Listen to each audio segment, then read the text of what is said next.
afternoon class. So we are completed with our topic Renaissance, Reformation, and now today we are going to read very important topic American Revolution. See, American Revolution is very important in the sense because America is the first continent, or America is the first country which has given us the constitution, right? तो दुनिया में जो first written constitution बना था वो America का था. So American Constitution in the way is very significant. Okay, so American Revolutions with there are so many terms which are being asked in your 2 marks और 5 marks question. 10 marks से अभी तक question कम आए हैं, but 2 marks और 5 marks question इनमें बहुत सारे बन जाते हैं. ओके, सो अमेरिकन रिवॉल्यूशन को बहुत ध्यान से पढ़िएगा, समझिएगा. Because of American revolution French revolution got inspired. Okay, so your American Revolution is very important in that way also. Okay, and American Revolution inspired whole of the world that they can resist the colonialism. Okay, so let's start with American Revolution. Okay, see what happened. America was discovered by Columbus in 1492. है ना. Christopher Columbus was a sea voyager, जो हमने renaissance में पढ़ा था कि Vasco D gamma ने तो इंडिया सर्च किया था एंड क्रिस्टोफर कोलंबस ने क्या सर्च किया था? अमेरिका. ठीक है, तो इन लोगों ने डिस्कवर किया था, नॉट सर्च, डिस्कवर किया था 1492 में. He discovered America. Okay, so this attracted England because America was rich of resources.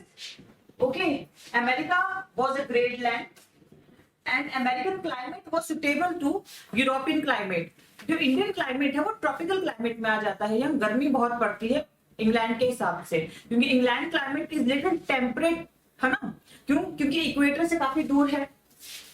तो यूरोप में जो Britain got attracted toward America because of the first of all is climatic condition. Climatic condition was favourable for them because the first of all thing that the climate was very temperate here, so the European people were used to of the temperate climate, so they were happy colonizing America. So America was colonized. There were two Americas, we know, North America and South America, और बीच में से थोड़े जो Caribbean island हो जाते हैं उन्हें हम बोल देते हैं central America. So actually 4 of the countries got attracted toward North America and South America. And what they did कि जो नॉर्थ अमेरिका था उसे फ्रांस और इंग्लैंड ने आपस में बांट लिया. फ्रांस एंड इंग्लैंड डिसाइडेड कि नॉर्थ अमेरिका हमारा है. एंड साउथ अमेरिका किसने ले लिया? स्पेन और हॉलैंड ने. ठीक है, सो व्हाट दे डिड, उन्होंने ये बोला कि नॉर्थ अमेरिका किसका है? इंग्लैंड का और फ्रांस का, और साउथ अमेरिका किसका है? स्पेन एंड हॉलैंड का. Okay, so that's the way they decided themselves. और वहां पे जो रहते थे उन्हें जो लोग रहते थे, जो नेटिव पीपल रहते थे, दे वर रेड. ठीक है, तो व्हाट दे सेड कि they were red Indians. Actually Christopher Columbus जो चला था वो इंडिया को डिस्कवर करने चला था, but he reached to America and he thought that he reached to India and he called them Indian, but actually they were not Indian, they were Americans, but the name given to them was Red Indians because they were red people. ठीक है, तो America में सिर्फ red Indian tribe रहती थी. they were nothing else but peasants and farmers of these European countries were fed up of the papacy and feudalism. I already taught you what is papacy, what is feudalism. They were just completely fed up of those illegal rule. ठीक है, अब illegal rule से परेशान थे तो उन्होंने क्या बोला? उन्होंने बोला कि let's go to the America जो newly discovered है. So the peasants, farmer and the other lower classes they occupied America. ठीक है, so basically अमेरिका में कौन रहने आए थे? यूरोपियन लोग ही रहने आए थे from the 4 of the countries, mainly Spain, Portugal, England and France. Okay, and America के ऊपर 1492 से 17th सेंचुरी तक it was a harmonious rule, जो मतलब लगभग 300 इयर्स तक हार्मोनियस रूल चल रहा था. And what England did, England was most powerful country at that time. What England did, he made 13 colonies in America. Okay, so now what happened? What England did, England given right to the people that you can make your own assembly. Okay, your local affairs can be handled by you people, but they were not given the financial right or economical right. है ना. वही India वाला system. जब आप India में आपका जो modern India है उसमें हम देखते हैं कि जो एक तो दीवानी राइट होते हैं, एक निजामी राइट होते हैं. तो जो जो जो फाइनेंस से रिलेटेड राइट है वो तो खुद के पास रख लिए कि एग्रीकल्चर के मतलब लैंड से जो भी टैक्स आएगा, रेंट आएगा, we will take those tax and rent. Okay, और जो मतलब जो कि रिस्पॉन्सिबिलिटीज होती है वो किंग को दे दी. तो सेम वे कि आप एडमिनिस्ट्रेशन संभालो, you take care of the administration, you take care of the local affairs, we are not concerned of that, you just give us the financial burden. तो उन्होंने खुद के लिए बोला कि हम तो फाइनेंशियल बर्डन संभाल रहे हैं, but actually they taken away the whole economy under their thumb. Okay, अपने थंब के नीचे उन्होंने अमेरिका की पूरी कॉलोनी को और उनकी इकोनॉमी को ले लिया था. अब now what happened, economic affair जो थे वो उनके हाथ में थे, बाकी जो असेंबली थी मतलब जो पॉलिटिकल चीजें थी वो नॉर्थ अमेरिकन के हाथ में थी. लेकिन चीजें ठीक चल रही थी, things were going on. Okay, but हुआ क्या कि 1765 के अंदर उन्होंने बहुत एब्रप्टली टैक्सेस बढ़ा दिए. ठीक है, सो जब टैक्सेस बढ़ा दिए तो बहुत पीपल गॉट एंग्री कि what is going on, like you people are just looting us in name of taxes. उसी टाइम पे इंडिविजुअलिज्म बहुत, मैंने बताया मतलब रेनेसेंस में इंडिविजुअलिज्म बहुत फैल गया था, तो वो अमेरिका तक भी पहुंच गया.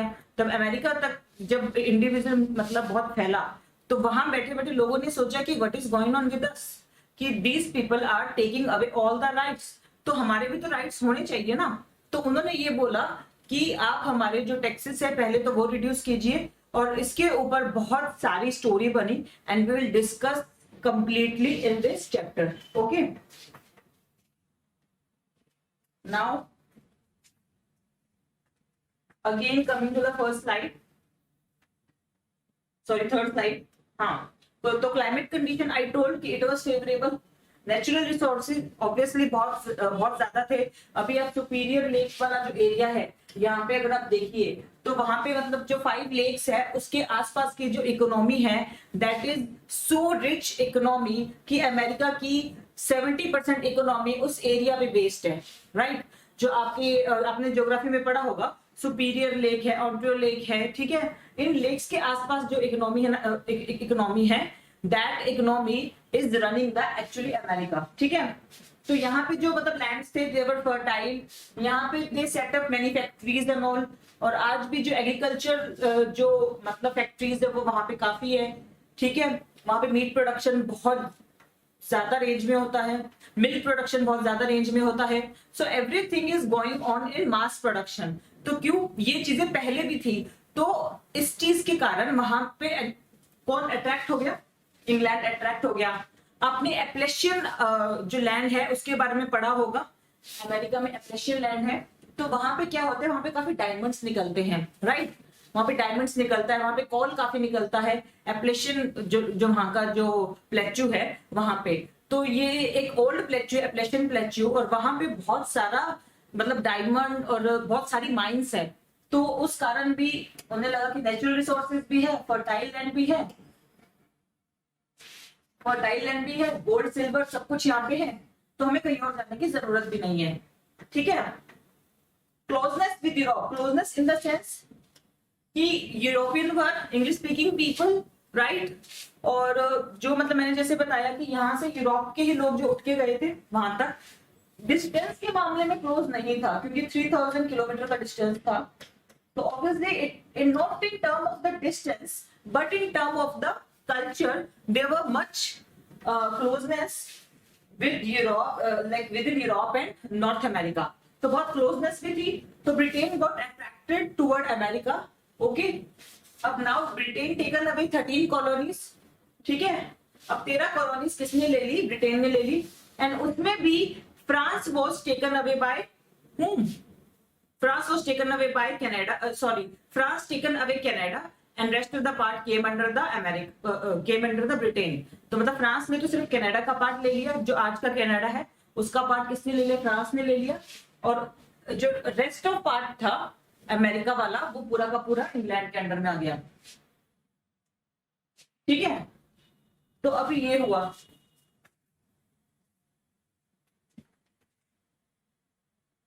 ओके, जैसे मैंने बताया it was the greatest movement in the human history. तो ये बहुत ज्यादा इंपॉर्टेंट हो गई थी। और यहीं पे आपके जो टर्म्स थे, इक्वालिटी जैसे टर्म्स आपके निकले। और जो मतलब कॉलोनीज थी ऑलरेडी एक्सप्लॉइट हो रही थी, मतलब Britain was already exploiting so many colonies including India, Indonesia, China. उन्होंने बहुत सारी कॉलोनीज को ब्रिटेन ऑलरेडी एक्सप्लॉइट कर रहा था and America was one of them. But here 13 colonies came together against mercantilism. Britain ने क्या चला रखा था? mercantilism चला रखा था। I will elaborate mercantilism in like in very deep way कि what is mercantilism, पूरे डेप्थ में पढ़ेंगे हम। और led to declaration of independence and birth of USA. USA का जन्म कैसे हुआ? Because of that American Revolution और bill of rights, equality, democracy, Republic और ये सब जो मॉडर्न वैल्यूज थी वो भी हमें अमेरिकन कॉन्स्टिट्यूशन से मिली। That also was result of the American revolution. Okay, तो जो हमारा इंट्रोडक्शन पार्ट है वो खत्म हो गया है and the real stories start from here. Okay, so I have already taught you कि what is American revolution. American revolution was the fight of Americans for their rights. So these colonies fought for themselves to get independent from the colonial rule of the Britain. ठीक है, Britain के colonial rule से जो independence की fight थी that was American revolution. Okay, और causes क्या थे अमेरिकन रिवॉल्यूशन के? देखिए, आई ऑलरेडी टोल्ड यू कि social, geographical, economical, intellectual causes, political causes, ये आपके आंसर में ऑटोमेटिकली जनरेट हो जाएंगे। जब भी कॉजेज की बात आएगी तब ये वाले कॉजेज ऑटोमेटिकली आपके जनरेट हो जाएंगे। ओके, तो let's start with causes. See, first will talk about the effect of 7 years war. See, 1757 से 63 तक 7 year war held in between France and England, right? And this war cost a lot to England. ठीक है, England था, उसका जो sources थे काफी deplete हो गए थे। दो France got defeated, but England के जो रिसोर्सेस थे वो काफी जो थे एकदम खत्म हो गए थे। और that's why England started its mercantilism policy, and जो कि इंडिया के अंदर भी हुई थी। इंडिया के अंदर भी जब आप देखेंगे तो 1764 के अंदर ही बैटल ऑफ प्लासी हुआ था। ठीक है, एंड वो बैटल ऑफ प्लासी था, हम लोग हार गए थे। ठीक है, और बैटल ऑफ प्लासी हारने की वजह से जो बंगाल था वो कंप्लीटली उनके अंडर में आ गया था। और वैसे ही ये हुआ कि जो इफेक्ट ऑफ 7 year वॉर का जो ये हुआ कि जो रिसोर्सेस थे इंग्लैंड के वो डिप्लीट हो गए थे। The resources got depleted and but The good thing for England was कि इंग्लैंड डिफीटेड फ्रांस। अब फ्रांस को डिफीट करके जो पूरा कनाडा है वो भी किसके हाथ में चला गया? इंग्लैंड के हाथ में। ठीक है, इंग्लैंड के हाथ में पूरा का पूरा कनाडा चला गया। अब now what was the situation? Situation was कि Canada was also in hand of England. ठीक है, now England became proud also. ठीक है, and England started telling people of America कि you people are ungrateful, it's okay if you put so many taxes on you people because we have saved you from France. ठीक है, they told them that France is a country which is a cruel country and we have saved you from clutches of the France. ठीक है, France से हमने तुम्हें बचाया है और कल को तुम इसमें फंस सकते थे, तो you are ungrateful country. Okay, so how many taxes we put on them or put on you is okay. however taxes we put on you are okay, ठीक है, there is nothing wrong in it, but this resented the people of America because उनमें individualism तो जाग चुका था, ठीक है। तो फर्स्ट पॉइंट हमारा हो चुका है इफेक्ट ऑफ 7 ईयर वॉर, ठीक है। सेकेंड पॉइंट है वो हमारा है सोशल जो कॉज है आपका। सोशल कॉज कैसे? I already told you that society of America got awakened because of the intellectuals, ठीक है। काफी इंटेलेक्चुअल्स जैसे लॉके और हैरिंगटन जैसे इंटेलेक्चुअल्स थे, उन्होंने वहां पे अमेरिका में गए और उन्होंने इक्वालिटी की बात की। they told people that we all are humans, ठीक है। पहले तो हम चर्च के हाथ में रहे, फिर हम फ्यूडल लॉर्ड्स के हाथ में रहे, and then we are in the hand of these Americans, sorry, these England people, so this thing is not good at all and we should not tolerate it। तो इंटेलेक्चुअल्स ने क्या किया, वहां की सोसाइटी को भड़काना शुरू किया, ठीक है। और जो एक ट्रेडर क्लास का भी आई टोल्ड यू कि रिनेसेंस के टाइम में there was emergence of the trader class, so when there was the emergence of the trader class, तो जब ट्रेडर क्लास का भी वहां पे रिनेसेंस के टाइम में जन्म हुआ, तो ट्रेडर और मर्चेंट क्लास जो था वो आपका अमेरिका में भी स्प्रेड हुआ। तो अमेरिका और स्प्रेड तो सोसाइटी में जब चेंज आया तो they wanted trade for themselves, ठीक है। और जब आप खुद का ट्रेड करना चाहते हो, इंडिजिनियस ट्रेड करना चाहते हो, और उसके ऊपर अगर कोई बहुत ज्यादा टैक्स लगा दे तो वो चीज बहुत इनटॉलरेबल हो जाती है, क्योंकि आपके ट्रेड के लिए आपके पास पैसे नहीं बचते हैं। तो that was some bad policy of the England people which they put on India also. तो काफी रिलेटेबल है इंडिया में जो उन्होंने किया और वहां जो उन्होंने किया अमेरिका में, that is very relatable, there is no much difference, okay.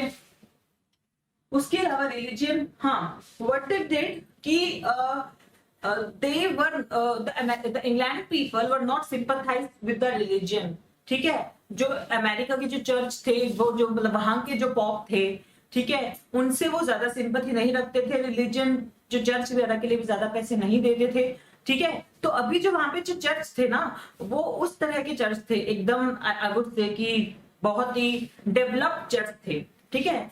तो उन चर्च को भी पैसा नहीं दे रहे थे उनके रिलीजियन को प्रोपोगेट करने के लिए, ठीक है। तो अभी मतलब उस तरह के चर्च नहीं थे जो मतलब उस टाइम में इटली रोम के जो रोम में जो जिस तरह के चर्च थे कि पूरी पेपेसी की चलेगी। मैंने जैसे बताया आपको कि कैथोलिक जो थे उन्होंने खुद में रिफॉर्म्स ला दिए थे जब उन्होंने देखा कि प्रोटेस्टेंट जो चर्चेज हैं वो बहुत ज्यादा स्प्रेड हो रहे हैं, तो उन्होंने खुद में रिफॉर्म्स ला दिए थे। और अब जो कैथोलिक चर्च थे वो एक्चुअल चर्चेज में कन्वर्ट हो गए थे, जो कि लोगों की भलाई के लिए काम कर रहे थे, but they were not given money. और उनको भी उनकी भी जो मतलब लैंड वगैरह जो थोड़े बहुत होते थे वो भी जो इंग्लैंड वाले लोग थे वो अपने अंडर कर लेते थे, ठीक है। तो आपका first point you got clear with it. 7 year war, it happened between France and England. France got defeated and now England became monster in terms of taking away all the money from the American people in name of taxes. Second thing, social, religion and individualism, that awakening due to Renaissance. Awakening due to Renaissance. तो इसलिए मैंने आपको बोला था कि renaissance is very important topic, because आपके renaissance पे आपकी बाकी दूसरी क्लासेस डिपेंडेंट है, okay. So let's move.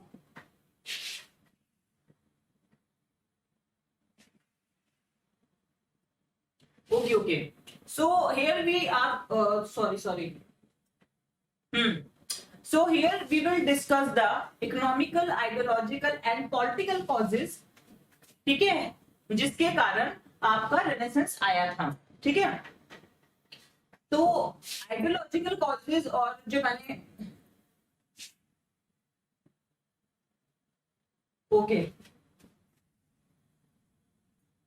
Ideological causes और जो आपके इंटेलेक्चुअल कॉजेज थे दे आर ऑलमोस्ट सेम, क्योंकि मतलब उसमें भी हमने इंडिविजुअलिज्म की बात की, मतलब सॉरी सोशल कॉजेज और आइडियोलॉजिकल कॉजेज में आपके काफी रिलेटिविटी है। बिकॉज जब इंडिविजुअलिज्म किसकी वजह से आया, इंटेलेक्चुअल्स की वजह से आया। और यहाँ इंटेलेक्चुअल्स कौन थे? लॉकी, हैरिंगटन,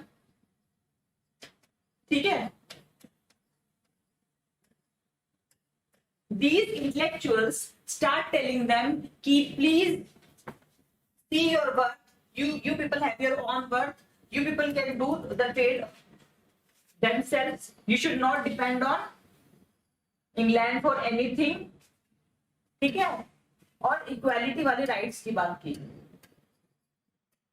सी इंग्लैंड में जो एक सबसे बेसिक प्रॉब्लम थी ना, वो हमेशा ये थी कि England always thought that we people are superior, England is superior, always उनमें वो सुपीरियरिटी कॉम्प्लेक्स रहता था, किसी को अपने आगे कुछ नहीं समझते थे। जैसे दे यूज्ड टू से दीज आर ब्लैक इंडियंस, और इंडियन हम गोरा है, ये काले हैं, ये हमारे नीचे रहते हैं। और उसी तरह से वो अमेरिका के लोगों को यूं देखते थे कि ये तो पीजन क्लास थी, ये तो फार्मर क्लास थी जो अब जाके अमेरिका में बसी है, और now they are trying to dominate us, मतलब ये पीजन क्लास हम मतलब एलाइट क्लास को मतलब दबाने की कोशिश कर रही है। तो दे यूज्ड टू थिंक कि हम सुपीरियर हैं, उनमें एक काइंड ऑफ ईगो था कि हम सुपीरियर हैं और हमारे आगे कोई कुछ नहीं है। तो उनके इस ईगो के कारण भी उन्होंने बहुत ज्यादा एट्रोसिटीज वहां पे की अमेरिका के अंदर, in form of taxes, in form of punishments and all to the American people. तो ये सब बहुत क्रुएलिटी हो गई थी आइडियोलॉजी को। तो अभी क्या हुआ, उन्होंने ये बोला, हैरिंगटन ने ये बोला कि we all human have ineligible rights, ठीक है, हमारे सबके राइट्स होते हैं। जैसे हमारा आर्टिकल 21 है, उसमें हमने बहुत सारे राइट्स की बात कर रखी है। We have right to privacy, we have right to sleep, we have right to like right against handcuffing, है ना, बहुत सारे राइट्स की बात कर रखी है। वो पहले ये जो राइट्स थे ये लोग नहीं जानते थे कि ऐसे भी कोई राइट्स होते हैं। और व्हाट दे सेड कि you people are just under clutch of us, और यू पीपल आर अनग्रेटफुल, क्योंकि हमने तुम्हारी रक्षा की है फ्रांस से। अगर फ्रांस के अंडर में आ जाते तो तुम्हें पता लग जाता, ठीक है। तो अब लेकिन हैरिंगटन ने ये बोला कि no, we all have that those ineligible right, और उसके अलावा हमें राइट टू रिबेलियन भी है। आज हमारे पास है ना right to dissent. Right to dissent क्या होता है? राइट टू डिसेंट वो होता है कि when you are told कि मतलब like when you say कि ये जैसे पॉलिसीज है सरकार की, they are not good, है ना, सरकार की जो पॉलिसीज है they are against the society। तो आप क्या करते हो, अपना ये राइट यूज करते हो, ठीक है, और उस पॉलिसीज के अगेंस्ट सड़कों पे आ जाते हो। अभी क्या हुआ था, अग्निवीर हुआ था, अग्निवीर के जो खासकर क्या किया था, दैट वाज बैड, क्योंकि जो टैक्सेस की वजह से आपकी ये जो रेलवे बनी है आपके खुद के टैक्सेस से बनी है, और आप आपके ही टैक्सेस से बनी हुई रेलवे को, मतलब आपकी मनी को आप ऐसे जला के आ रहे हो। तो that is a bad way to rebel. But right to dissent का मौका सबको दिया जाना चाहिए, और लेकिन उस पर आप बहस कर सकते हो कि आप अपने पॉइंट्स रख सकते हो, क्योंकि क्यों अग्निवीर गलत है। तो वैसे ही इन लोगों ने भी अपने पॉइंट्स रखे कि क्यों जो इनकी पॉलिसीज है वो गलत है, ठीक है। लेकिन उस टाइम पे तो इस तरह की जो बहुत चीजें थी वो इन लोगों ने नहीं की जो हम लोगों ने आज के टाइम पे की है, कि पूरा का पूरा रेलवे ट्रैक जलाकर आ गए, पूरा प्लेटफॉर्म जला दिया, पूरा रेलवे मतलब ट्रेन जला दिया। तो और एक आदमी की कार भी जला दी थी अग्निवीर के अंदर, and he was crying saying कि इसमें मेरी क्या गलती थी, मतलब आपका प्रॉब्लम सरकार के साथ में है। तो इस तरह की चीजें अभी जो है लोगों ने राइट टू डिसेंट का बहुत गलत मजाक बना के रख दिया है, उसका बहुत गलत फायदा उठाया है। दैट इज रॉन्ग, क्योंकि एक स्टूडेंट को तो कम से कम इस तरह की हरकत कभी नहीं करनी चाहिए। और आइडियोलॉजिकल, चलो let's move to the topic. Ideological जो चीजें थी, तो फिलोसफर्स ने ये बोला कि हमारी आइडियोलॉजी के खिलाफ है, we all are awaken now, और हमें राइट टू रिबेलियन है, तो हम रिबेल करेंगे और फ्रांस को मतलब सॉरी और इंग्लैंड को उसकी मनमानी करने से रोकेंगे, ठीक है। अभी तो उन्होंने इंडिपेंडेंस की बात नहीं की थी, अभी तो उन्होंने इंडिविजुअलिज्म की बात की थी कि हमें भी सब तरह के राइट्स होने चाहिए। ऐसी बातें क्यों हुई, क्योंकि इकोनॉमी, सी पैसा होता है ना, today money has become that monster कि उसने ही सब चीजों को जोड़ रखा है। हमें चाइना आंख देखो नहीं सुहाता, इतना हमें मतलब हमें पता है कि चाइना कितना गलत कर रहा है हमारे साथ में, ठीक है, बट स्टिल चाइना के साथ में हमारे जो रिलेशंस है वो नॉर्मल लेवल पे चल रहे हैं और वॉर वाली सिचुएशन नहीं हो रही है, जस्ट बिकॉज बिकॉज चाइना और इंडिया का जो ट्रेड है वो काफी मतलब बहुत लार्ज है और चाइना को उससे बहुत फायदा हो रहा है। जिस दिन इंडिया का जो ट्रेड है वो चाइना से बेटर हो गया और हमारा एक्सपोर्ट बढ़ गया, तो उस दिन आप देख लीजिएगा, उस दिन आप देखना किस तरह से चाइना वॉर को भी तैयार हो जाता है। तो जो इकोनॉमी है वो रिलेशंस को बाइंड करके रखती है, लेकिन इन्होंने क्या किया, पेट पे लात मारी। कहते हैं ना कि यू शुड नेवर लाइक पेट पे लात मारना और ये सब चीजें कभी नहीं करनी चाहिए। तो उन्होंने क्या किया, बहुत सारे टैक्सेस लगा दिए एक्स के थ्रू, ठीक है। If you kick on someone stomach तो उससे क्या होगा, लोग भड़केंगे। सब कुछ सही चल रहा था, ठीक है, हार्मोनी से 300 साल से तो साथ में रह ही रहे थे ना, लेकिन अभी क्या हुआ, उन्होंने क्या कर दिया, पेट पे लात मार दी। विजय से कि never kick on someone's stomach, if you kick someone's belly then what happen, then revolution happen. तो टैक्सेस जो थे, टैक्सेस बहुत सारे लगाए गए, बहुत डिफरेंट तरह के टैक्सेस लगाए गए और ये टैक्सेस बहुत ज्यादा इंपॉर्टेंट है क्योंकि आपके 2 मार्क्स में भी इस तरह से आपसे पूछा जा सकता है। तो पहली जो उनकी पॉलिसीज थी टैक्सेस के अलावा, I am going to tell you कि मर्सेंटलिज्म पॉलिसी क्या थी। देखो, मर्सेंटलिज्म पॉलिसी वही इंडिया में जैसे होता था कि रिसोर्सेज तो यहां से ले लेंगे लेकिन प्रोडक्शन यहां से नहीं लेंगे हम। मतलब जो इंडिया का जो इंडिजीनियस प्रोडक्शन था, जैसे हमारा हैंडीक्राफ्ट था, तो क्या किया उन्होंने, पूरा हैंडीक्राफ्ट जो इंडस्ट्री था उसे खत्म करके रख दिया, ठीक है। और जो भी रिसोर्सेज होते थे कि मान लो यहाँ की जो कॉटन है वो सारी की सारी कॉटन बहुत ही कम रेट पे यहाँ से वहां एक्सपोर्ट कर देते थे, मतलब कंप्लीट फ्रीली एक्सपोर्ट होता था, ठीक है। और जो इंपोर्ट होता था, मतलब जो भी इंपोर्ट होता था और जो एक्सपोर्ट की जो भी मतलब रेवेन्यू आता था, जो भी पैसे आते थे वो तो खुद रखे लेते थे। उसके अलावा जो भी इंपोर्ट होता था उस पे मतलब उन्होंने बहुत इंपोर्ट का भी सस्ता कर रखा था कि अब क्या होता था कि इंडिया में जो एक हैंकी बनता था यहाँ के कॉटन से वो 200 रुपए में बनता था और वहां से इंपोर्ट होके जो हैंकी आता था वो 100 रुपए का आता था। तो ऑब्वियसली उन्होंने मार्केट जैसा अभी चाइना मतलब वो कर रहा है ना, मतलब कंप्लीटली हमारा मार्केट चाइना कैसे ऑक्यूपाई कर रहा है। अगर आप देखो तो चाइना जो स्टील बनाता है, मतलब मान लीजिए एक ये शीट है स्टील की, तो चाइना वो कंप्लीट जो शीट बना रहा है वो 100 रुपए में दे रहा है हमें बना के, वही शीट बनाने में इंडिया को 200 रुपए लग रहे हैं। सो जब ऐसी सिचुएशन इंडिया की चल रही है तो उस कारण क्या है कि चाइना का जो बहुत सारा माल है वो इंडिया में हमारे क्या हो रहा है, एक्सपोर्ट हो रहा है। वहां से हम बहुत सारा जो माल है चाइना से ले रहे हैं। क्यों ले रहे हैं, क्योंकि हमें बनाने में महंगा पड़ता है और चाइना से प्रोडक्शन मंगवाने में हमें सस्ता पड़ जाता है। तो इसलिए चाहे चाइनीज टॉय देख लो, चाहे आप चाइनीज स्टील देख लो, यहाँ चाइना ने कंप्लीटली हमारा मार्केट ऑक्यूपाई कर दिया है। सेम वे उन्होंने क्या किया था, इम्पोर्ट पे इतनी ज्यादा उन्होंने मतलब ड्यूटी लगा दी। अगर हम यहाँ से कोई चीज मान लो कि कोई हम प्रोड्यूस चीज, मैं यहाँ पे हमारे जमशेद जी टाटा थे, उनके टाटा स्टील थे, है ना, और उसके अलावा हमारी इंडिजीनियस टेक्सटाइल थी 1861 के अंदर, 51 के अंदर हमारी टेक्सटाइल इंडस्ट्री शुरू हो गई थी। तो इंडिजीनियस जो हमारी टेक्सटाइल थी उसको उन लोगों ने क्या किया, इंडिजीनियस टेक्सटाइल इंडस्ट्रीज के जो भी प्रोडक्ट्स है, मान लेके कॉटन है, वो कॉटन भी वहां पे 200 यूरो में बिकता था।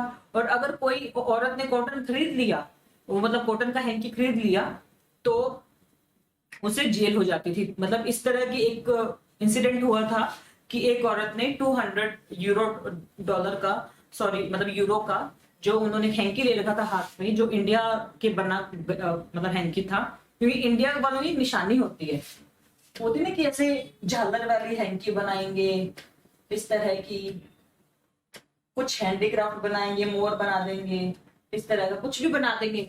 तो उन्होंने देख लिया कि इंडियन हैंकी है और उस औरत को उस हैंकी के ऊपर टैक्स पे करना पड़ा because you have use Indian hanky. मतलब इतना उन्हें हमारे प्रोडक्ट से डर लगता था। Same thing they did with America also. वहां की जो इंडस्ट्रीज थी पूरी खत्म करके रख दी थी उन्होंने। कैसे, अमेरिका में जो भी चीज प्रोड्यूस होती थी उसको वो लोग एक तो एक्सपोर्ट बहुत मतलब उसपे ऐसे मतलब वहां से इंग्लैंड से टैक्स लगा देते थे कि वहां का जो मतलब एक्सपोर्ट है मतलब एक्सपोर्ट जो मटेरियल है वो इंग्लैंड में बिके ही नहीं, पहली बात तो, ठीक है। सेकेंड थिंग, जो रॉ मटेरियल था वो फ्रीली यहाँ से भेज देते थे, ठीक है। और थर्ड थिंग क्या किया इन लोगों ने कि वहां से जो इंग्लैंड से सामान आता था उसके ऊपर कोई टैक्स नहीं था, तो इस तरह से जो इंग्लैंड का सामान यहाँ पे अमेरिका में आता था वो सस्ता पड़ता था।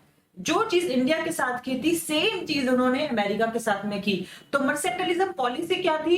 It was a policy under which export import are done in that way,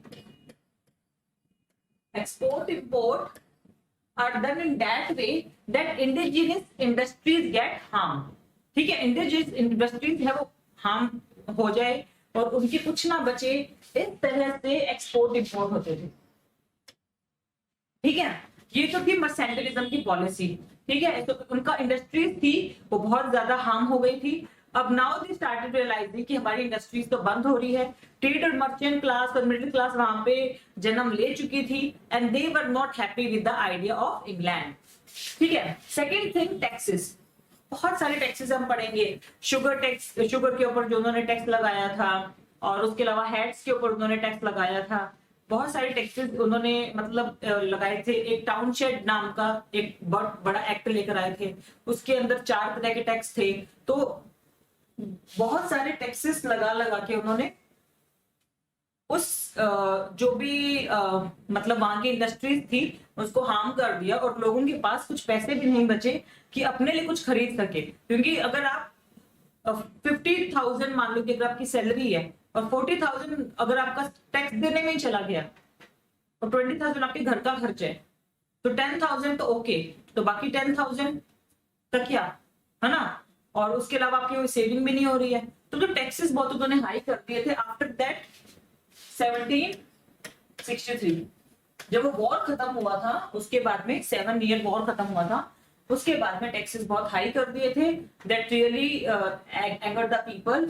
rent, what they did, they started taking first they occupied the land, ठीक है। मैंने आपको जैसे बताया कि चर्चिस के लैंड थे वो भी ऑक्यूपाई कर लिए, ठीक है। First they occupied those lands, और उस पे क्या करते थे वो लोग कि तुम हमें रेंट पे करो और फिर उसके बाद में क्या होगा, मतलब उसके बाद ही तुम इस पे खेती कर पाओगे। तो अब एग्रीकल्चर बेस्ड इकोनॉमी थी उस टाइम पे काफी हद तक, ठीक है। ट्रेड को तो वैसे ही इन लोगों ने काफी हार्म कर रखा था, फैक्ट्रीज को वैसे ही हार्म कर रखा था, इंडस्ट्रीज वैसे एक्सप्लॉइट कर रखी थी। अब जो एग्रीकल्चर था उसको भी ये लोग खत्म कर रहे थे हाई रेंट लेकर, कि हमें नहीं पता बारिश हुई है, बाढ़ आई है, we don't know anything, just give us rent. वही इंडिया वाला सिस्टम हमारे भी गांधी जी ने सिविल डिसोबीडियंस मूवमेंट चलाई थी कि हम इतना रेंट नहीं देंगे, हम इतना टैक्स नहीं देंगे, इस तरह की चीजें की थी। वैसे ही वहां पे भी लोग काफी गुस्सा हो गए थे उनके रेंट सिस्टम से। They got angered with the rent system, tax system and mercantilism. तो मर्सेंटाइलिज्म मैं आपको पढ़ा चुकी हूँ, टैक्स जो आपको बताए हैं, आगे भी हम बहुत सारे टैक्स हैं उनको हम डिस्कस करेंगे। Stamp duty and currency act, ये बहुत इंपॉर्टेंट है। देखिए स्टैंप एक्ट एक वो लेकर आए थे, क्या होता था कि आपके जो भी स्टैंप्स हैं, ठीक है, उन सारे स्टैंप्स के ऊपर, ये 1765 में एक्ट लेकर आए थे, ठीक है। आपके जो भी स्टैंप हैं उन स्टैंप्स के ऊपर आप क्या करोगे, कुछ हमें स्टैंप ड्यूटी पे करोगे। पहली बात तो आपका जो भी डॉक्यूमेंट है, मान लो कि आप कोई लेटर भी भेज रहे हो किसी को, और आपका कोई लीगल डॉक्यूमेंट है, मान लो कि डाइवोर्स पेपर ही मान लो, ठीक है, तो उसके ऊपर एक काइंड ऑफ स्टैंप लगना चाहिए, और आपके हर छोटी चीज पे स्टैंप लगेगा। तो उन्होंने स्टैंप ड्यूटी इस तरह से लगाती है, और स्टैंप भी महंगा आता था मार्केट के अंदर, तो इससे भी लोग बहुत फ्रस्ट्रेट हो गए। करेंसी एक्ट उन्होंने क्या किया कि उन्होंने पेपर मनी को बिल्कुल एकदम बंद करने की कोशिश की अमेरिका के अंदर, so that also inflated people, ठीक है। तो उन्होंने करेंसी एक्ट के थ्रू जो पेपर मनी थी उसको बंद किया अमेरिका के अंदर, and that was another way of atrocity. अब लोग टैक्सेस भी पे कर रहे थे, स्टैंप ड्यूटी भी था, सब कुछ कर रहे थे। अब लोग इन्फ्यूरेट हो गए कि ठीक है हम सब कुछ दे रहे हैं, समझ में आ रहा है, लेकिन पार्लियामेंट के भी अंदर उन लोगों ने क्या किया, रिप्रेजेंटेशन उनका कम कर दिया, ठीक है। पहले जैसे मैंने बोला कि administration actually was in hand of American people, but now they taken away administration from their hand. और जो पार्लियामेंट जो था उससे भी उन्होंने क्या किया, उनके जो रिप्रेजेंटेटिव्स थे ब्रिटिश पार्लियामेंट में, वो भी उन्होंने कम कर दिए। कि मतलब पहले क्या होता था कि वो लोगों को जब भी कुछ प्रॉब्लम होती थी अमेरिका के अंदर, उनके जो लोकल एरिया प्रॉब्लम होती थी, they used to tell in British parliament. But now what they did कि ब्रिटिश पार्लियामेंट का उनके जो रिप्रेजेंटेटिव्स थे वो उन्होंने कम कर दिए थे, ठीक है। और उन्होंने फिर क्या नारा दिया, but slogan they give, no taxation without representation, कि हम टैक्स नहीं पे करेंगे अगर हमारा रिप्रेजेंटेशन ही नहीं है। तो आप समझ गए कि पूरी चेन कैसे है। 7 ईयर वॉर हुआ, ठीक है, 7 ईयर वॉर हुआ, उससे ब्रिटेन की एट्रोसिटी बढ़ी, ठीक है, क्योंकि वहां की सोसाइटी अवेकन हो चुकी थी। They were not ready to take though like to be suppressed from them, ठीक है, they were not ready to be suppressed from them, ठीक है। अब उन्होंने बोला हम और को सप्रेशन नहीं झेलेंगे आपसे। इंटेलेक्चुअल्स थे, उन्होंने लोगों को भड़काना शुरू कर दिया था कि you people have your own rights, मतलब उनके राइट्स के बारे में अवेकन करना शुरू कर दिया था। भड़काना is not right term, awaken करना शुरू कर दिया था लोगों को। इंडिविजुअलिज्म की भी बात हो रही थी। फिर इकोनॉमी पे जब उन्होंने बहुत एक्सेस हो गया, वही मतलब किसी के स्टमक पे किक करना बहुत ज्यादा गलत हो जाता है। तो मर्सेंटिलिज्म का जब उन्होंने पॉलिसी लेकर आए आफ्टर 1763, टैक्सेस बहुत हाई कर दिए 1765 में, जैसे स्टैंप ड्यूटी टैक्स हो गया, करेंसी एक्ट हो गया, ठीक है, ये बहुत हाई कर दिए। तो रेंट इन्होंने बहुत ज्यादा ले लिया, ठीक है। अब सब कुछ लोग बर्दाश्त कर रहे थे, लेकिन अब कुछ प्रॉब्लम होती है इनको तो कहाँ बताएं, ब्रिटेन की पार्लियामेंट में बताएंगे ना, वहां भी इनका क्या क्या रिप्रेजेंटेशन कम कर दिया। तो इनके रिप्रेजेंटेटिव भी नहीं थे। इन्होंने बोला कि नो टैक्सेशन विदाउट रिप्रेजेंटेशन, अब हम आपको कोई टैक्स नहीं देंगे जब तक हमारा रिप्रेजेंटेशन नहीं होगा आपकी पार्लियामेंट में। और another thing, resources draining of the colonies, उन्हें ये चीज दिखने लग गई थी कि कैसे हमारे रिसोर्सेज है वो लिए जा रहे हैं हमसे, ठीक है। तो जैसे हमारे दादा भाई नौरोजी थे, उन्होंने कंप्लीट बुक लिख दी कि किस तरह से जो ब्रिटेन है वो ड्रेन कर रहा है इंडिया को। राजा राम मोहन रॉय थे, उन्होंने इस तरह से लिखा कि रिसोर्सेज कैसे डिप्लीट हो रहे हैं इंडिया से बिकॉज ऑफ ब्रिटेन। तो इस तरह की जो लोग थे, हमारे जैसे लोग थे, वहां पे भी वैसे लोग थे जिन्होंने रियलाइज किया कि ब्रिटेन किस तरह से हमारी नेचुरल वेल्थ को और हमारी मनी को और हमारे जो मतलब रॉ मटेरियल को पूरी तरह से ऑक्यूपाई कर रहा है। हमारे लैंड्स भी इसने ऑक्यूपाई कर लिए। वहां का एग्रीकल्चर सिस्टम था बहुत फ्लरिश था, जो ब्रिटेन ने पूरा अपने अंडर कर लिया था, ठीक है। तो एक सिमिलर वे था ब्रिटेन का हर कॉलोनी को ऑक्यूपाई करने का, देयर वाज सिमिलर वे, ठीक है। Okay, so I will tell you the important events now, ठीक है। Iron act, navigation act, hat act, ये सारे एक्ट्स क्या थे, क्योंकि इस पे आपके 2 मार्कर क्वेश्चन जरूर बन सकते हैं, राइट, ठीक है। तो first of all I will tell you iron act. Iron act क्या था कि होता क्या था ब्रिटेन में, जैसे मैंने आपको बताया कि एप्लेशियन वहां का एक प्लेट्यू है, बहुत पुराना प्लेट्यू है, वहां से बहुत सारा क्या मिलता था, आयरन मिलता था, जो आयरन और मिलता था। अब उस आयरन और को ये लोग क्या करते थे, उस आयरन और को निकाल के स्मेल्ट करके वहां की इंडस्ट्रीज बढ़िया चल रही थी। इन लोगों ने क्या किया कि तुम ये चीजें भूल जाओ, you don't smelt this thing, है ना। अब ये आयरन सारा ब्रिटेन के अंडर में हो गया है, अमेरिकन इंडस्ट्रीज को अमेरिका के आयरन पे कोई हक नहीं है।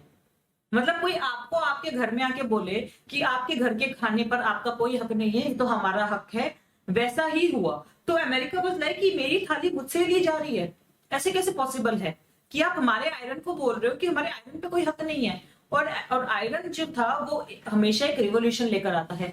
आपको जैसे मैं इंडिया में बताऊं, अगर आप इंडिया से रिलेट करके पढ़ोगे ना तो बहुत इजीली समझोगे, ठीक है।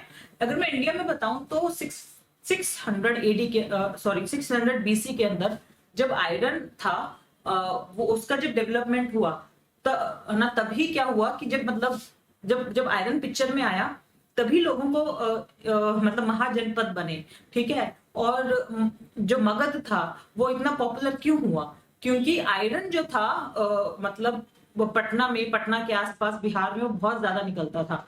तो आयरन से वो वेपन्स बनाते थे, टूल्स बनाते थे, ठीक है, उनकी जो गाड़ियां बनती थी, उनके जो हाउसेस बनते थे, और उनकी जो इंडस्ट्रीज पूरी आयरन पे खड़ी थी। सेम वे आयरन था जो अमेरिका के लिए बहुत ही इंपॉर्टेंट था, ठीक है। उनकी जो इंडस्ट्रीज थी वो आयरन पे चल रही थी। लेकिन what Britain did, Britain taken away the iron from them and said कि इस पे सिर्फ अमेरिका, सॉरी सिर्फ ब्रिटेन का हक है, America has no right on their own iron. मतलब वो सारा का सारा जो रो आयरन होता था ये लोग क्या करते थे, ब्रिटेन में भेज देते थे।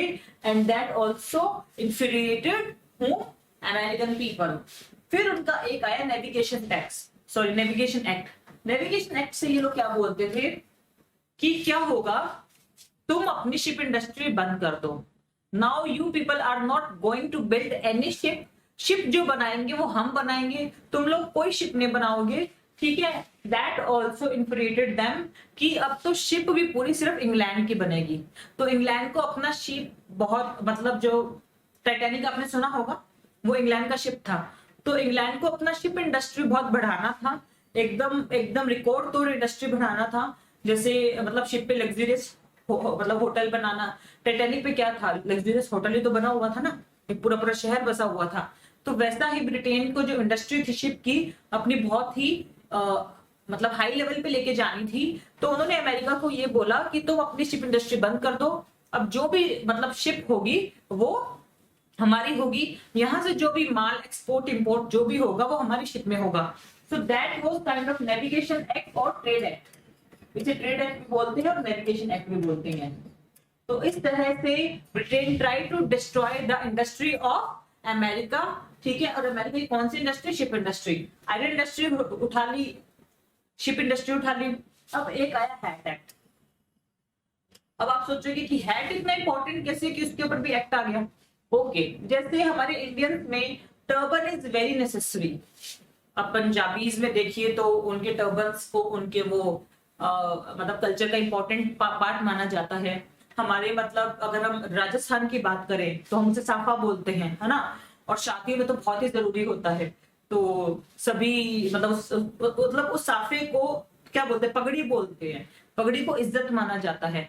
तो सेम वे जो एलाइट क्लास थी उनके लिए जो हैट थी वो इज्जत थी, ठीक है। तो वहां पे जो मतलब वहां का जो एक्चुअली क्या था कि वहां का जो सिनेरियो भी ऐसा ही था, मतलब वहां का जो क्लाइमेट भी ऐसा था कि हैट की जरूरत भी पड़ती थी, ठीक है। तो जो भी हैट इंडस्ट्री थी वो वहां पे बहुत फ्लरिश थी अमेरिका में। बट इन्होंने क्या किया, हैट के ऊपर भी टैक्स लगाना शुरू कर दिया और इस तरह से हैट एक्ट लेकर आ गए। And that also infuriated them. उन्होंने ये बोला कि तुमने ठीक है हमसे हमारे कपड़े ले लिए, हमसे हमारा आयरन भी ले लिया, हमसे हमारी शिप भी ले ली, कुछ तो छोड़ो। लेकिन इंग्लैंड अब यहां भी नहीं रुका, उसने क्या किया, शुगर एक्ट भी लगा दिया।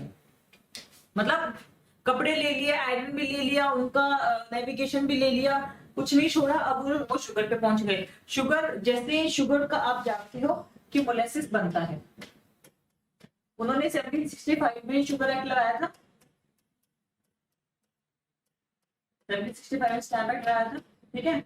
आपका मोलेसिस बनता है शुगर से, यू नो दैट कि पहले शुगर केन का जूस निकलता है, उससे फिर मोलेसिस बनता है। तो उन्होंने क्या किया, उस मोलेसिस पे ही टैक्स लगा दिया। तो सोचो कि मतलब जैसे हमारे यहाँ पे नमक बहुत जरूरी था, वी कुड नॉट टॉलरेट कि नमक पे इतना हाई टैक्स लगे, उनके लिए शुगर बहुत जरूरी है क्योंकि उनका जो बेकरी है पूरा का पूरा, वहां पे लोग क्या खाते हैं, केक्स ज्यादा खाते हैं, है ना। तो केक्स ज्यादा खाते हैं तो वहां पे एक गरीब इंसान के भी घर में केक तो बनेगा ही बनेगा क्योंकि वो उनका बेसिक खाना है, ठीक है। तो उनका जो बेसिक खाना था केक था और उसमें शुगर डलती थी, और उन्होंने क्या किया, शुगर पे ही टैक्स लगा दिया। तो जैसे हम लोग भड़के थे हमारे नमक पे जब टैक्स लगाया, the same way those people also got infuriated कि why you people have taxed our sugar। फिर उन्होंने टॉलरेट नहीं किया, लोग एकदम सड़क पे उतरे कि भाई अब तो हम टॉलरेट नहीं करेंगे। तो उन्होंने बोला कि ठीक है शुगर एक्ट बंद करते हैं, वो एक डिक्लेयरी एक्ट लेकर आ गए, डिक्लेयरी एक्ट।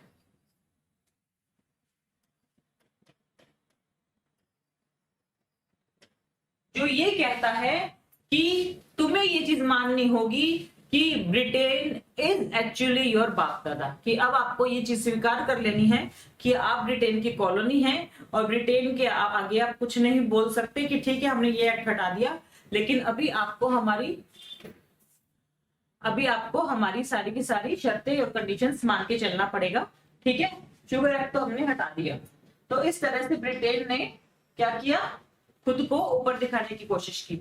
स्टैम्प एक्ट में ऑलरेडी बता चुकी हूं कि जो स्टैम्प्स होते थे उनके ऊपर उन लोगों ने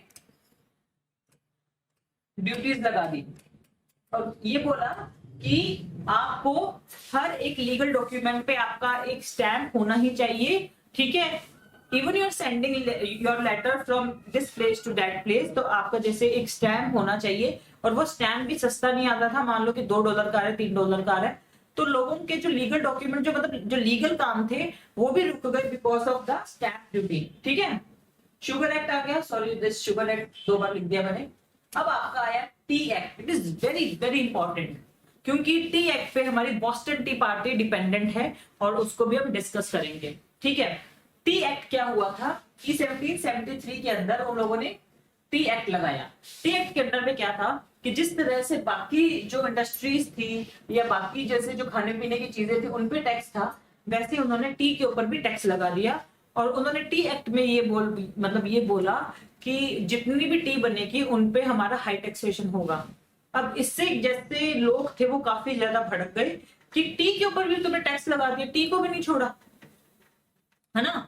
तो अब इन्होंने जब टी के ऊपर टैक्स लगाया तो वो चीज भी वहां के लोगों को बर्दाश्त नहीं हुई। और ये सारी जो चीजें शुरू हुई थी, टाउनशेड एक्ट लेकर आए थे वो 1767 में। जैसे मैंने बताया 1763 में वॉर खत्म हो गया था और एकदम रिसोर्सेज थे डिप्लीट हो गए थे और यूरोप को ये लगने लगा था that we are the saviour, हमने ही फ्रांस से इनको बचाया है और अब हम इनसे कितने भी टैक्सेस ले सकते हैं। तो उन्होंने टाउनशेड एक्ट नाम का एक एक्ट पास किया जिसके अंदर में 4 टैक्सेस आते थे, ठीक है। और उसमें ये एक्ट में ये साफ 4 एक्ट्स आते थे और इन एक्ट्स में ये साफ था कि हम जब मर्जी इन पे टैक्सेस लगा सकते हैं। तो इस तरह से जो, ठीक है, तो इस तरह से पूरे के पूरे जो इकोनॉमिक सिस्टम को फॉल डाउन कर दिया गया। लोगों को यही पता लगता था न्यूज़पेपर में सुबह सुबह आया कि ठीक है कि अब हमारे ऊपर ये 4 तरह के टैक्सेस लग गए हैं और अब हमारे ऊपर ये लग गया है। तो जब फिर टाउनशेड शुरू हुआ उसके बाद में ये सारे टैक्सेस शुरू हो गए, ठीक है। एक्ट शुरू हो गए, टाउनशेड एक्ट आया, उसके अंदर भी उन्होंने 4 एक्ट और बना दिए और फिर ये एक्ट शुरू हो गए। और इस तरह से चेन्स बनती रही, वो रोज नया टैक्स ला देते, रोज नया मतलब एक्ट पास कर देते थे और जिसके कारण अमेरिकन पीपल वर सफरिंग। वो सफरिंग इतनी हाई हो गई कि अब वो लोग परेशान हो गए और what they did Boston T party. What happened, some of the soldiers, okay, some of the soldiers वो क्या किया, मतलब जो एक टी का जो उनका जहाज था जो कि जा रहा था अमेरिका, जो मतलब जो कि अमेरिका से इंग्लैंड जा रहा था, तो कुछ सोल्जर्स थे, कुछ लोग थे, उस शिप पे चढ़ गए और लगभग 302 कार्टन ऑफ टी, ये बहुत ही ज्यादा मतलब फेमस है 302 कार्टन ऑफ टी है, उन लोगों ने उठा के सीधा वहां की सी में फेंक दिए, ओशियन में फेंक दिए, अटलांटिक ओशियन में फेंक दिए, पैसिफिक ओशियन में फेंक दिए आसपास। तो बहुत गुस्सा हुए कि व्हाट्स गोइंग ऑन, कि इन्होंने मतलब टी को ही उठा के फेंक दिया, क्योंकि they were not happy because of the tea act. जो उनका टी एक्ट उन्होंने पास किया था उससे वो हैप्पी नहीं थे। So what they did, they taken away all the cottons and उनको उठा के नीचे फेंक दिया ओशियन के अंदर। नाउ ब्रिटेन गॉट इन्फ्रेटेड और वो लेकर आए एक इंटॉलरेबल एक्ट। इंटॉलरेबल एक्ट ने क्या बोला कि from now Britain is not going to tolerate any nonsense, और उन्होंने सप्रेशन शुरू कर दिया। जैसे हमारे यहाँ पे लोगों को मारना पीटना शुरू कर दिया था, उसी तरह का सप्रेशन शुरू कर दिया इंटॉलरेबल एक्ट के अंदर। हमारे यहाँ पे क्या था, रिवॉल्ट एक्ट था जिसके अंदर लोगों को सप्रेस किया गया, उनकी जो फ्रीडम उनसे ले ली गई, उनका जो प्रेस सिस्टम ले लिया गया, वैसा ही उनका सप्रेशन होने लगा इंटॉलरेबल एक्ट के अंडर में।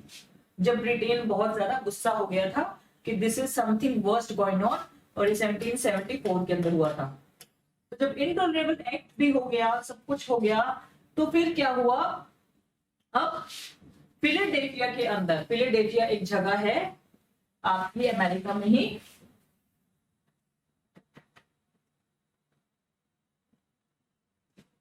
एक सेकेंड, हाँ, फिलाडेल्फिया।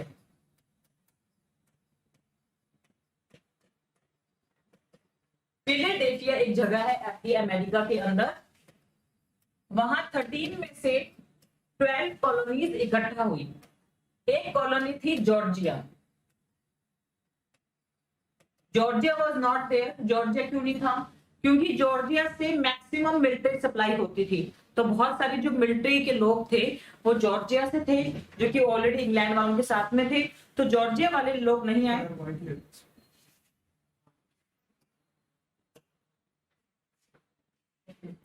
तो जो जॉर्जिया के लोग थे वो नहीं आए और दे वर नॉट हैप्पी। उन्होंने ये बोला कि हम तो ऑलरेडी ब्रिटेन के साथ में हैं। क्यों? क्योंकि हमारे यहाँ के मिलिट्री के लोग हैं वो ब्रिटेन में जॉब करते हैं। हमारे यहाँ के लोग जॉब, जो ब्रिटेन की मिलिट्री है उसमें जॉब करते हैं। तो उन्होंने वहां नहीं प्रेजेंट हुए। बाकी जो 12 कॉलोनीज थी वो फिलाडेल्फिया के अंदर इकट्ठी हुई और उन्होंने फर्स्ट कॉन्टिनेंटल कांग्रेस रखी। कॉन्टिनेंटल कांग्रेस नाम क्यों पड़ा? क्योंकि अमेरिका वॉज ए कॉन्टिनेंट। तो पूरा उन्होंने एक कॉन्टिनेंटल कांग्रेस रखा 13 कॉलोनीज ने। And what those colonies said? Those colonies said कि नाउ फ्रॉम नाउ ब्रिटेन को टैक्सेस कम करने पड़ेंगे, अपने एक्ट्स खत्म करने पड़ेंगे, वरना हम ब्रिटेन की नहीं मानेंगे। ठीक है, उन्होंने वहां पे जैसे जैसे हमारा हुआ था, कराची सेशन हुआ था, ठीक है, हमारे यहाँ से महात्मा गांधी गए थे, उन्होंने कुछ पॉइंट रखे थे। तो वैसे ही उन्होंने भी पॉइंट रखे, लेकिन जो मतलब जो अमेरिकन रिप्रेजेंटेटिव्स थे उन्होंने भी पॉइंट रखे, लेकिन उनकी बात नहीं मानी गई। उल्टा ब्रिटेन ने उन्हें फिर से प्रेस करने की कोशिश की। उसके बाद में सेकेंड कॉन्टिनेंटल कांग्रेस हुई।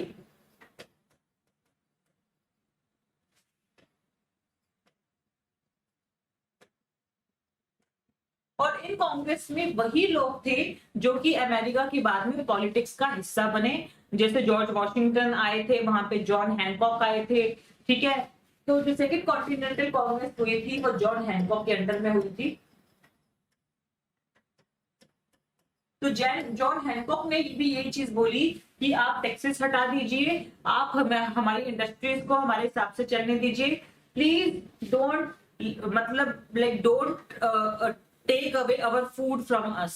हमसे हमारा खाना तो कम से कम मत लीजिए। तो इस तरह की बात किसने बोली? जॉन हैनकॉक ने। सेकंड आपकी कॉन्टिनेंटल कांग्रेस में। फर्स्ट कॉन्टिनेंटल कांग्रेस में बात हो गई थी, सेकंड कॉन्टिनेंटल कांग्रेस में बात हो गई थी। अब क्या हुआ? अब उन्होंने क्या किया कि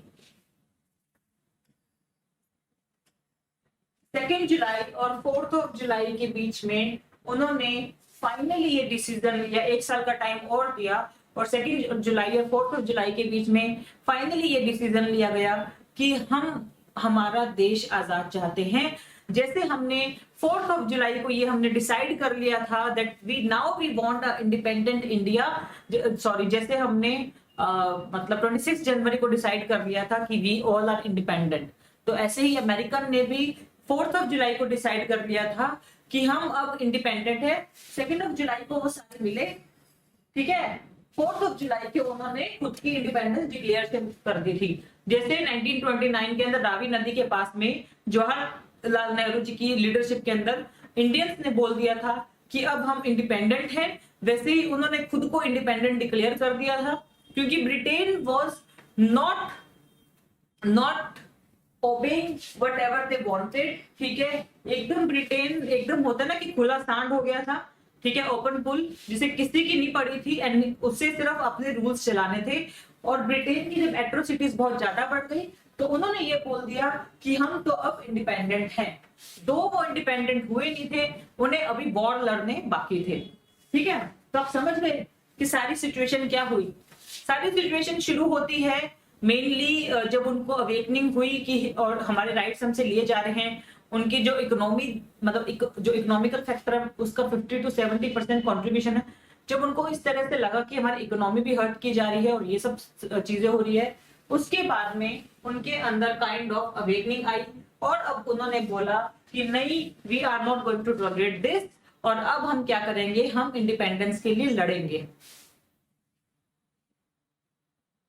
ठीक है, वॉर ऑफ इंडिपेंडेंस शुरू हुआ। तो ये जो दो वॉर्स थे वो उनकी आर्मी ने इंडिजिनसली लड़े थे, मतलब किसी का भी कोई भी रोल नहीं था। ठीक है, अब जो अमेरिकन थे उन्होंने वहां का जो रिप्रेजेंटेशन था वो भी बिल्कुल छोड़ दिया, उनकी पार्लियामेंट से बाहर आ गए और बिल्कुल ये बोल दिया कि अब हमारा ब्रिटेन वालों से कोई लेना देना नहीं है, ये डिक्लेयर कर दिया बिल्कुल। ठीक है, कि हम अब इनकी कॉलोनीज भी नहीं है, अब यहाँ पे हमारा रूल होगा क्योंकि ये हमारा देश है। ठीक है, तो 1776 के अंदर ही ट्रेंटन वॉर हुआ, जिसमें वॉशिंगटन की कॉलोनी थी, उन्होंने ब्रिटिश आर्मी को क्या कर दिया, डिफीट कर दिया। तो ब्रिटिश आर्मी डिफीट हो गई तो उनका जो मॉरल था बहुत हाई हो गया। देखिए, आपको ये चीज समझ में नहीं आएगी कि इंग्लैंड इतना ज्यादा मतलब सोच रहे होंगे, समझा तो मैं दूंगी आपके नेक्स्ट क्लासेस में कि इंग्लैंड इतना हाई पावर्ड नेशन था, इंग्लैंड कैसे हार गए। मतलब इंग्लैंड तो उस टाइम पे ये लोग तो कुछ भी नहीं थे, क्योंकि इनके हाथ में तो इनके आयरन टूल्स भी नहीं थे, इनकी जो शिप इंडस्ट्री थी वो भी खत्म कर दी थी, कुछ बचा ही नहीं था। तो इंग्लैंड कैसे हार गया। पहली बात तो कि इंग्लैंड का जो डिस्टेंस है वो बहुत ज्यादा प्रॉब्लमैटिक था। 3000 किलोमीटर से यहां से वहां मिलिट्री भेजना बहुत ही प्रॉब्लमैटिक था, और जो अमेरिकन मिलिट्री के लोग थे उन्होंने भी अपने लोगों का साथ देना शुरू कर दिया था। तो बेसिकली जो इंडिजिनियस मिलिट्री थी उनकी, जो नेटिव जो इंग्लैंड के थे, उन्हें आने में भी बहुत टाइम लगा, और इनके पास क्योंकि लोग ज्यादा नहीं थे, आर्मी इनकी ज्यादा नहीं थी, तो ट्रेंटन वॉर में वॉशिंगटन जो था वो हार गया। फिर हुआ सैराटोगा का वॉर अगले साल। ठीक है, इसमें भी अगेन ब्रिटेन हार गया। अब क्या हुआ, अब क्या, वेरी गुड, अब तो ब्रिटेन हारे जा रहा है।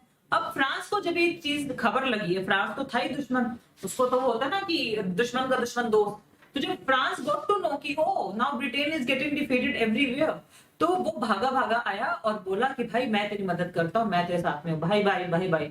तो उन्होंने किसको भाई बनाया, फ्रांस ने अमेरिका को, और बोला कि तुम्हें जितने भी वेपन्स है मैं सप्लाई करूंगा, मतलब चाहे मैं खुद मेरे घर में रोटी खाने को नहीं हो तो तुझको मैं रोटी भेजूंगा।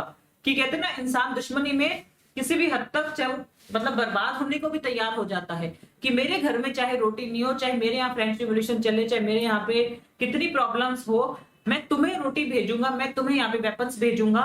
ठीक है, I will help you to defeat the America. ठीक है, तो सैराटोगा वॉर के बाद में क्या किया, फ्रांस आर्मी आई और 1781 के अंदर Washington and Rochambeau with the help of French army, ये दो कॉलोनीज ने ये फ्रेंच आर्मी को का हेल्प लिया and defeated what, defeated America, sorry defeated England. So basically England को defeated because of Washington, Rochambeau and the French army. तो अब 1781 के अंदर जो हालत थी यूरोप की वो बहुत बहुत खराब हो गई थी। ठीक है, अब वहां के जो कॉर्नवालिस थे, कॉर्नवालिस आप जानते हो, लॉर्ड कॉर्नवालिस हमारे इंडिया में भी आए थे। ये बेचारे इतने उदास हो गए कि इन्हें बोल दिया कि जा तू इंडिया में ऐश कर, अभी हम यहाँ पे दुखी हैं। तो क्या हुआ, इंडिया में अभी भी अपना बहुत चलता है बाप, ऐसा इस तरह उनको समझाया और बोला कि अपनी तो वहां बहुत चलती है, ठीक है तुम जाओ, हार गए तुम, कोई बात ना। तो कॉर्नवालिस को भी उन्होंने क्या किया, इंडिया भेज दिया। और यहाँ पे जो 1783 की जो ट्रीटी थी, the treaty of Paris, under this treaty Britain ने ये चीज स्वीकार कर ली कि okay we are defeated now. So Britain ने ट्रीटी ऑफ पेरिस के अंडर सरेंडर कर दिया, और जो अमेरिका को क्या कर दिया, डिक्लेयर कर दिया कि America is an independent nation. और अमेरिका ने भी वही किया कि 4th ऑफ जुलाई को बोला था कि हम इंडिपेंडेंट है। सेम वे आज भी 4th ऑफ जुलाई को अमेरिकन का जो इंडिपेंडेंस है वो मनाया जाता है, जो इंडिपेंडेंस डे वो मनाया जाता है। और जो अमेरिका ने डिक्लेयर किया खुद को that we are the land of the freedom. ठीक है, so America is the land of the freedom, ये अमेरिका ने खुद को डिक्लेयर कर दिया। और फिर आज भी अमेरिका ये बात बोलता है कि दुनिया का सबसे पहला देश जिसने खुद को फ्री किया, यूरोपियन क्लचेस से, वो हम थे, और आज भी अपनी ग्रेटनेस में अमेरिका ये चीज गोल्डन वर्ड्स में लिखता है, ठीक है, कि we are the foremost freedom land, ठीक है। और ट्रीटी ऑफ पेरिस के अंडर में ये चीज साइन हो गई कि now Britain had to leave the America, ठीक है, और ब्रिटेन ने अमेरिका छोड़ दिया।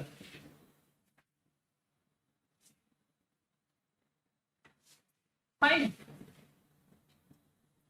सो कॉजेस क्या थे डिफीट के, ये सारे हम डिस्कस करेंगे अपनी नेक्स्ट क्लास में।